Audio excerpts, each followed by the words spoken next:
Gather round, friends, it's time again for tales of treasure and gold galore. Exciting adventures are just a spark away, so settle in, let's brighten the day. Story time with Flash. Legends and tales that will take you back, from rivers that shimmer to the hills so bold. We'll dig up dreams and stories untold.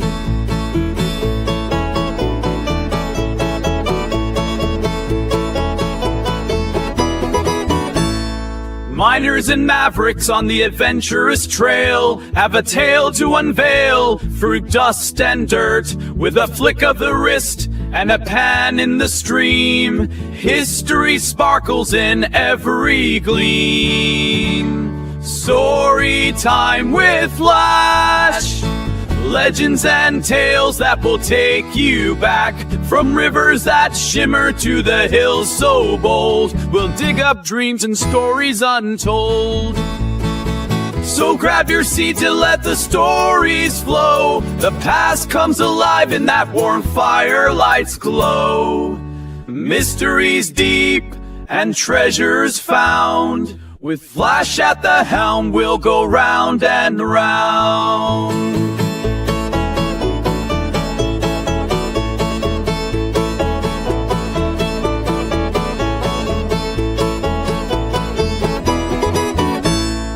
Listen closely and don't drift away. You never know what delightful tales Flash will say. It's story time, let's embark once again on gold and the stories that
Story time, rock!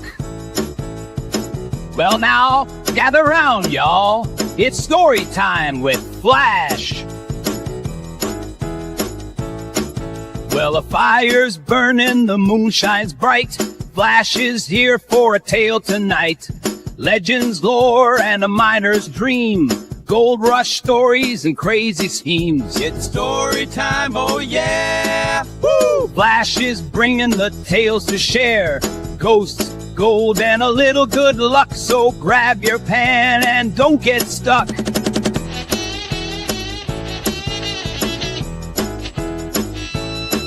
From the riverbed dirt to the mountain high, chasing that gleam with a gleam in your eye. Some struck rich, some lost it all, but every prospector had a ball. Digging up gold or spinning a yarn, we're rocking these stories all night long. It's story time, oh yeah! Come on now, Flash is bringing the tales to share. Digging up gold or spinning a yarn, we're rocking these stories all night long.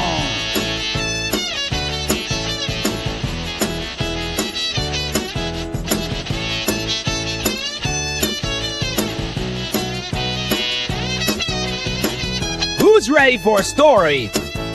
We are! Who wants some gold? Let's go! Oh yeah! It's story time, let's roll.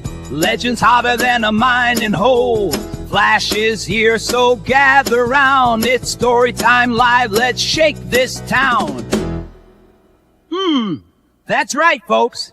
Story time live with Flash. See ya next time.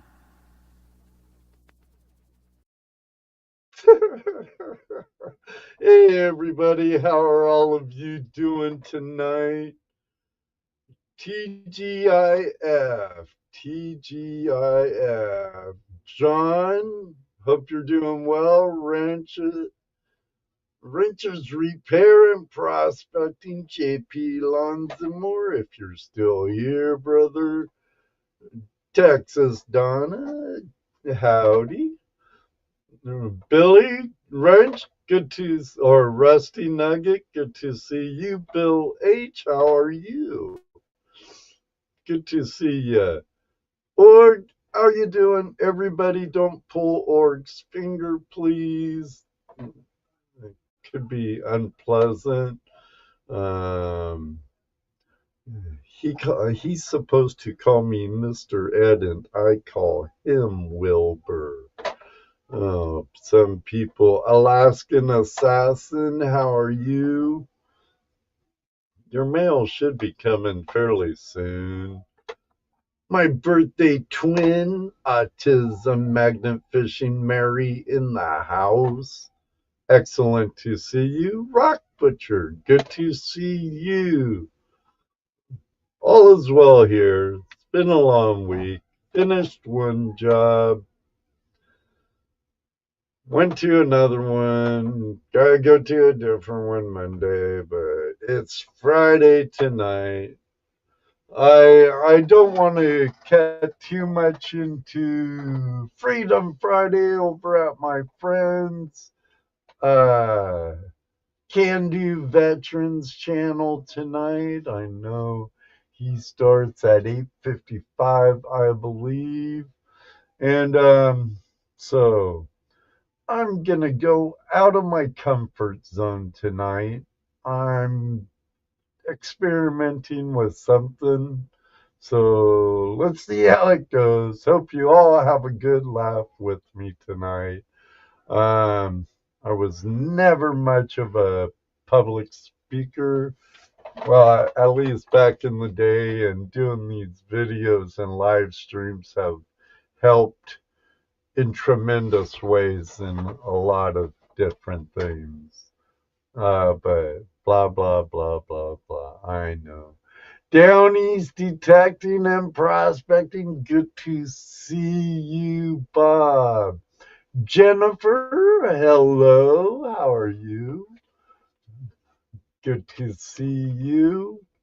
A house full of sickos here. Flu been going through my Mongol horde. I'm just getting over it now, but two of the small ones are still down. Bummer. Yeah, it's been going around here too, Jim. Been going around here too. Jersey Ray Diggs, great to see you, Rach. So with no further ado, let's the tortures begin. Let me see. I thought I had another chat somewhere.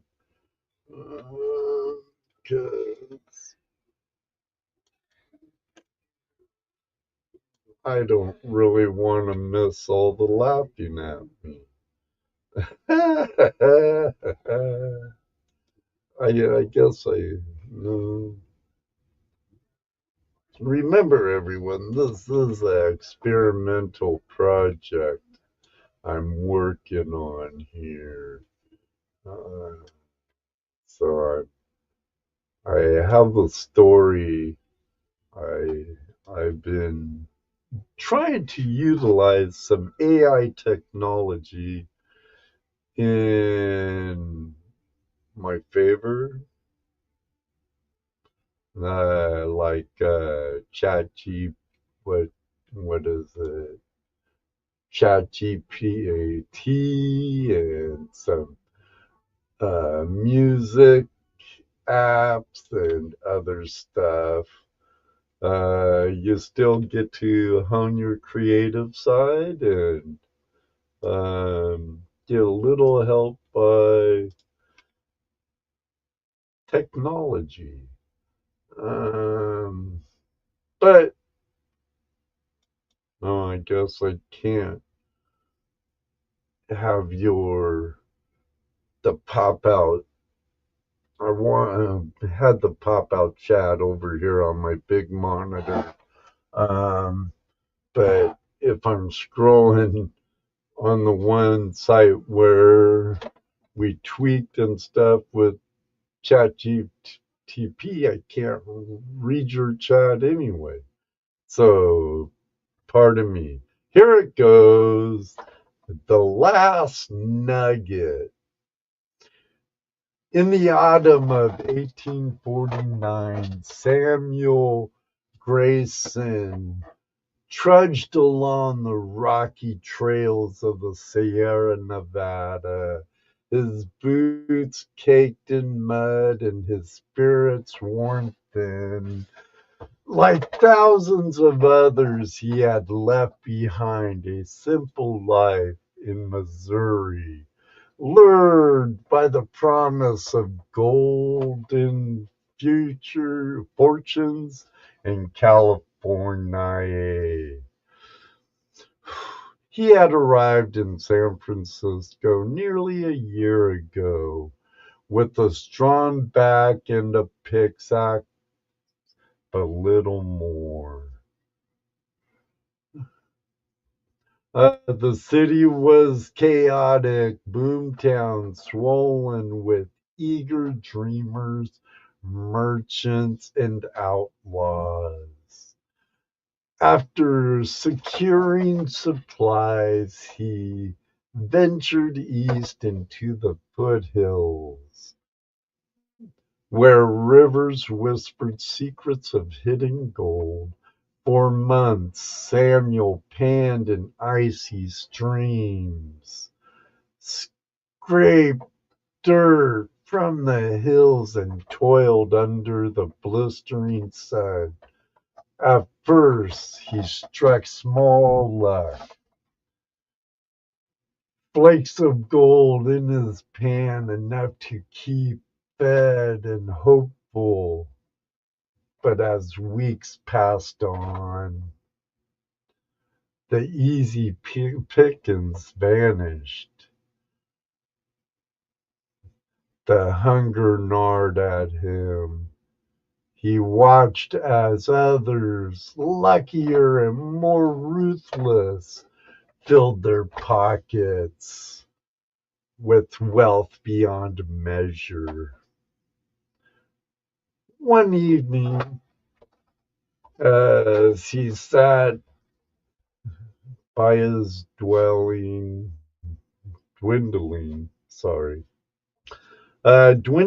campfire, an old prospector named Eliza approached. The man had a face like dried leather and eyes that held too many stories. I'm sure you've all met those kind of people. David Nelson, good to see you. Drum Detect, good to see you. Hobo Rob Benza, bro. You're looking like a man that had at the end of his ropes. My dyslexia and stuff kicking in. Eliza said, crouching beside the fire. Samuel sighed. I came out here to change my life. It seems all I've done is lose it. Elijah chuckled. Ain't about luck, son. It's about knowing where to look.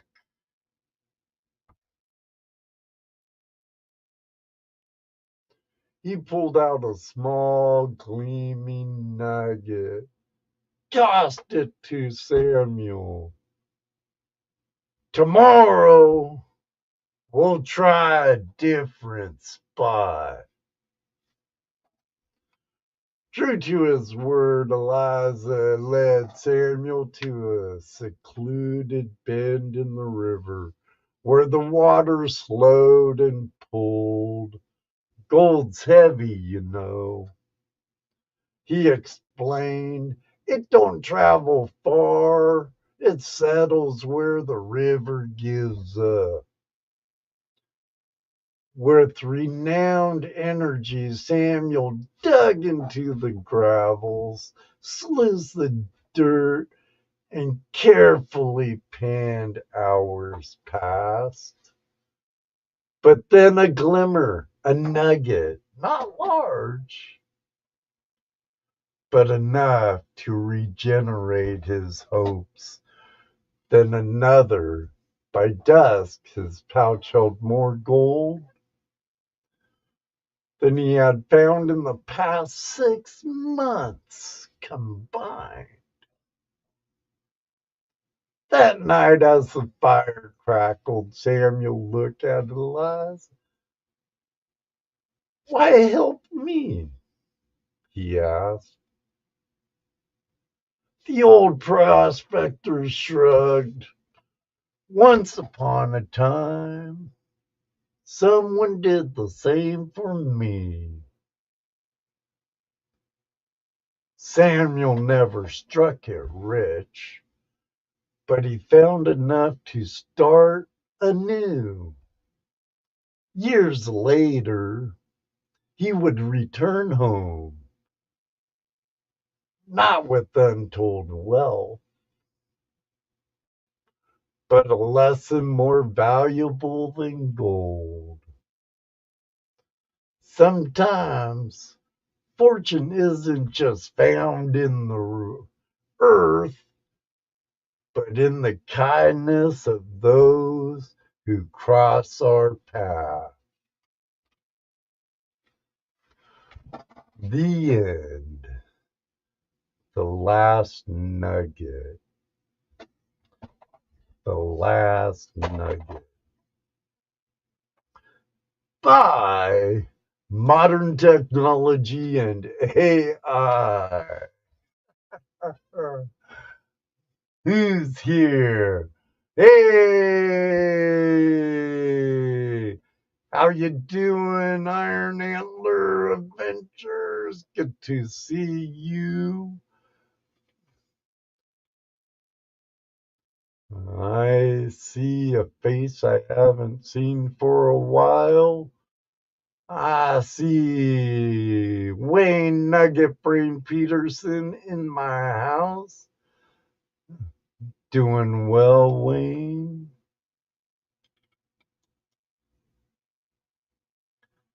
Sent you a PDF file about placer mining between 1860 and 1880. Cool. Appreciate that, Kevin.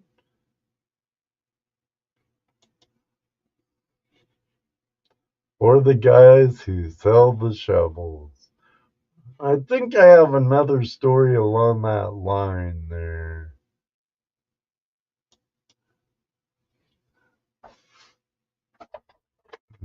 It's warmer in Durango than it is here, Wayne. 22 degrees right now.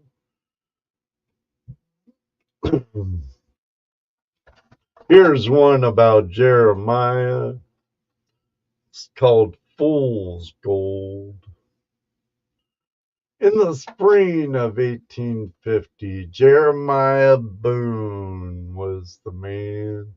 Set out along into the Sierra Nevada, chasing the promise of fortune he had left behind, the smog and filth of St. Louis. Sold his father's farm for a sack of supplies and joined the river of men flowing west towards California. Unlike other greenhorns, who arrived with city soft hands and foolish dreams. Jeremiah knew how to work, how to swing an axe and drive a pick and read the land.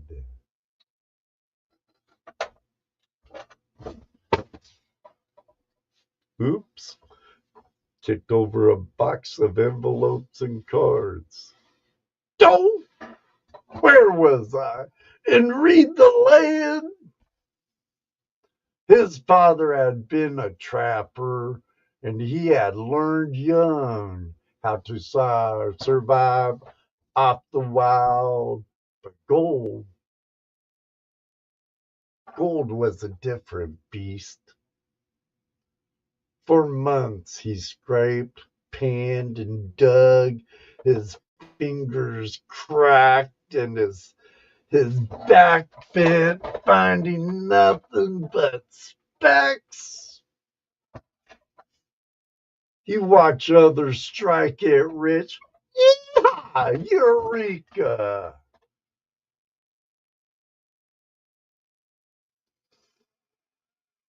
Watch men gamble away fortunes, watch more men die broke than dry wealthy, or die wealthy. Did I say dry or die? Die wealthy. One evening he sat in a saloon in Hangtown, drinking his last whiskey with his last coin, when he overheard two old timers whispering over a map. Devil's Basin, one said. That's where the gold is. Bah! The other one's fat. Ain't no man come back from Devil's Basin. That was all Jeremiah needed to hear. By dawn, he had left town, riding deep into the mountains, guided by half a rumor and blind desperation. The land grew wilder, the trees older, the silence deeper. On the third day, he reached it, a narrow canyon choked with mist. The river running dark like spilled ink. And gold in the water. And his hands trembled as he scooped up panfuls of gravel, swirling in, gently washing as fat, gleaming nuggets remained in the bottom. A king's ransom, more wealth than he had ever dared dream. But as the sun set behind the cliffs, a sound broke the silence, a snap of a twig, the shuttle of movement. Jeremiah froze.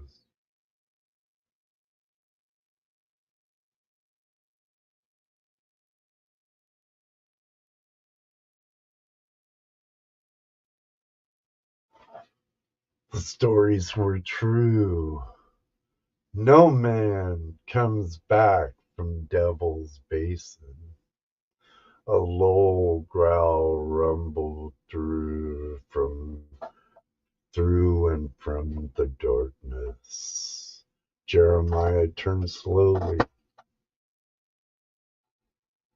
Eyes glowed in the fading light. Wolf? Bear?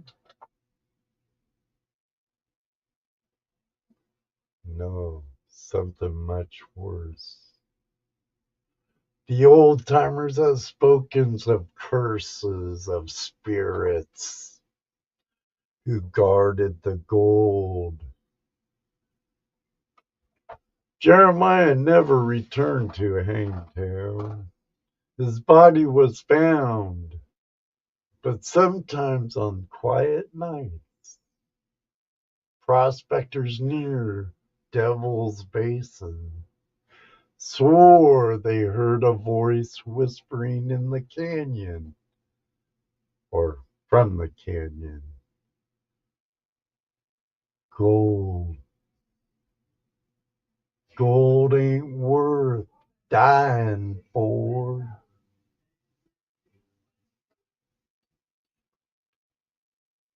Fool's gold.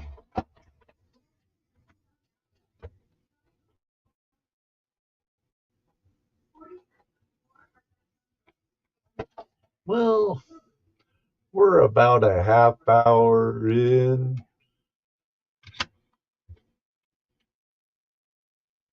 Okay, everyone, be honest with me. No worries. No worries. Whoops. I wouldn't take it personal. But what you all think? Made feel good, that's all that matters. Great story. Yo, Tara.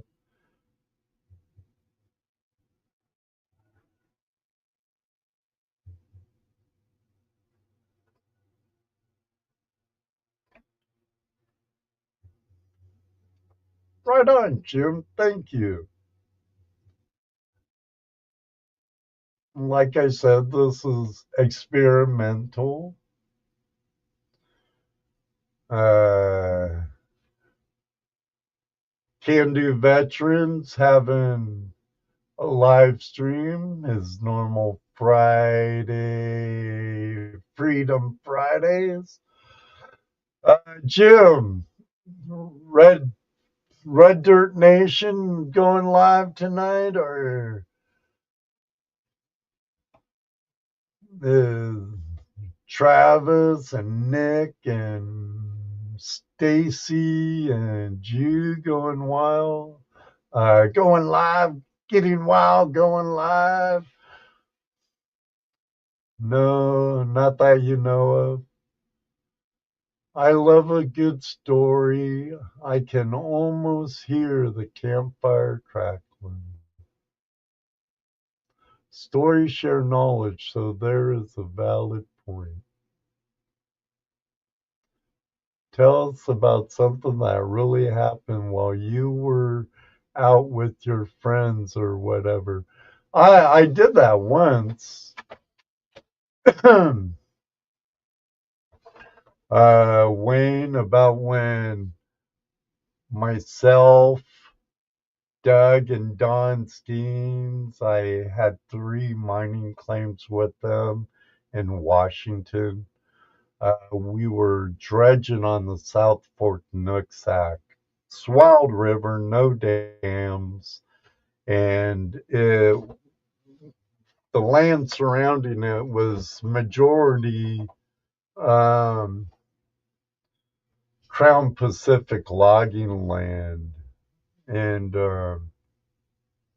used to have been Scott Paper, then Crown Pacific. The new owners' access is much, much harder now. But we were down more towards the Saxon area of Washington and Whatcom County. The foothills of the Mount Baker Mining District area. But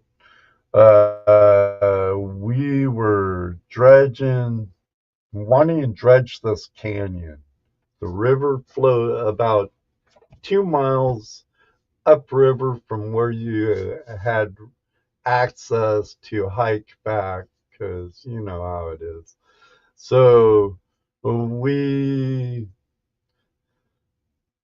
went on the other side of the river. We drove until we found a logging landing at an area close to the river upstream from where we wanted to dredge. And then 2 miles downstream more was where we eventually all ended up with our gear at the end of the dredge mission.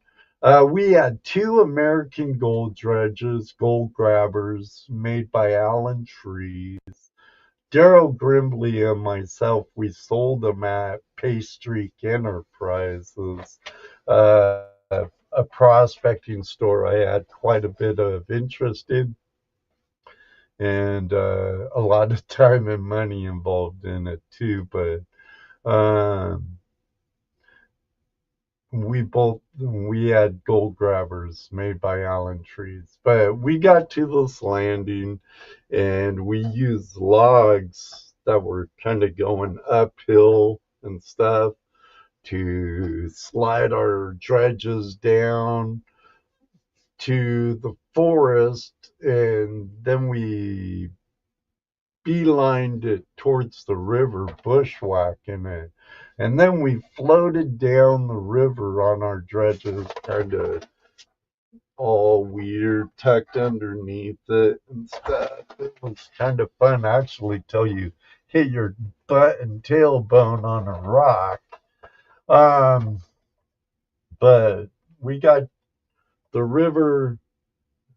We were kind of at a point bar, then it traveled a little ways and hit like a cliff at the top of the canyon and made a right angle turn to the left. Then it would like slam into the other side of the canyon and make a right angle right, and go through this canyon for a little bit.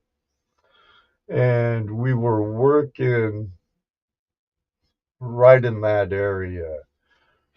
And we're dredging away and tending, and we've noticed in not a long time, about a tank of gas, 2 hours or so, the river came up significantly and getting a little more silty.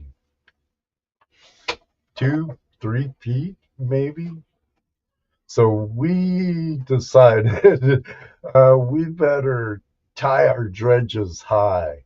So we dragged them up about 10 feet above the water line at that time.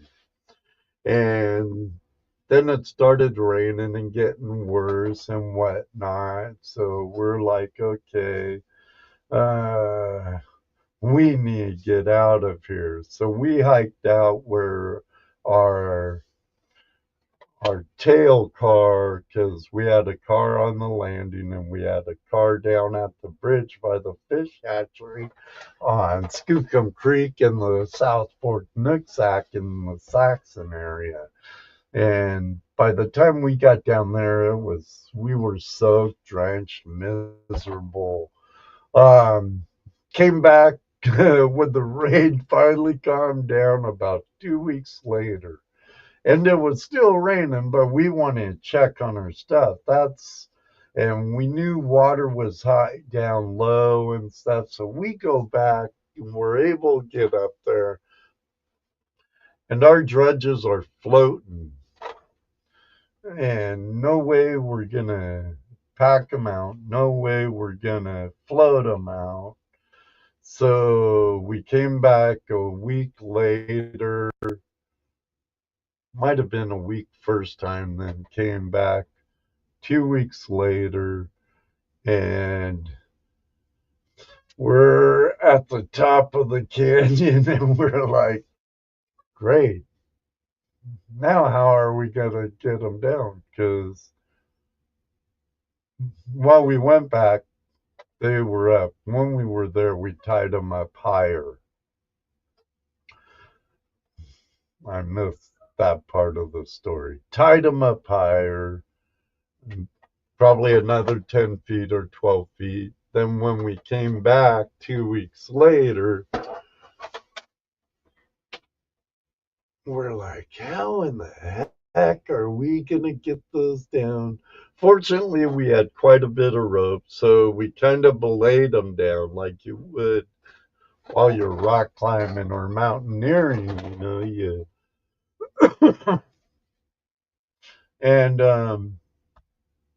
so we got them down, and then to get to where we parked, instead of breaking down our dredges and hiking it out piece by piece, 2 miles one way adds up. So we floated them down much like we did to get there. That's when I cracked my butt on a rock and it hurt. And one dredge actually flipped over, but we flipped it back up pretty quick. No harm, no foul. It still ran. um, and we got to our vehicles, but there's some other things, like when an otter scared the living cajeebers out of me when I was dredging a plunge hole on our claimed sneak shoe on Finney Creek in Washington. But hey, so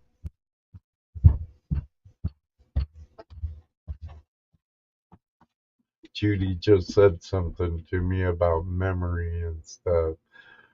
Um, we were dredging a plunge hole at a waterfall, and during our dredge season that particular year, Jim, uh, the main fall would kind of dry, but there was a chute. I believe it was like a hematite vein in the the county rock or whatever. I'm no geologist, so but there's a vein, and I believe it was hematite, if I remember right. We had a lot of hematite on the claim, and on Sneak Shoe in particular, well, on all three in that area, and a lot of nephrite. We also would mine nephrite at times too, but I was dredging in the plunge hole because when it's the falls are like that, it's about the only time you'd want to dredge that plunge hole. We were about 12 feet deep. We used buckets. Didn't have use a slide. We should have just slid them more downstream instead of, we pulled up a lot of them, but then they'd be on the lip of the waterfall and end back up in the plunge hole for next season. So we were being kind of stupid that season and didn't move them downstream. We moved a lot upstream, and that was hindsight, it's pretty stupid. Yeah, surprising, huh, Moto? So, so it is what it is. So I'm gonna call her quits tonight. Can Do's going to be going live at 55 after the hour. There is a redirect link at the end of the show that you could follow to him.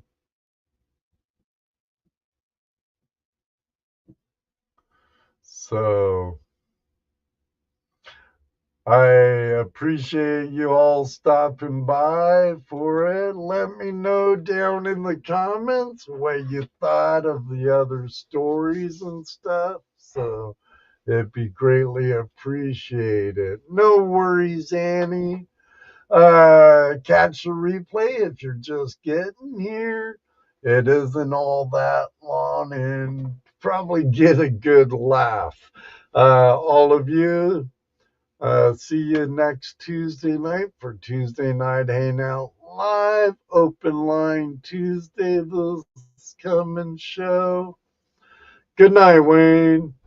So until then, may you always have a flash in your pan. And you know what I like to say because I love it when it happens. Maybe one day too. I'll meet you on the river. But until then, I'm going to say what I always say. I'm out of here.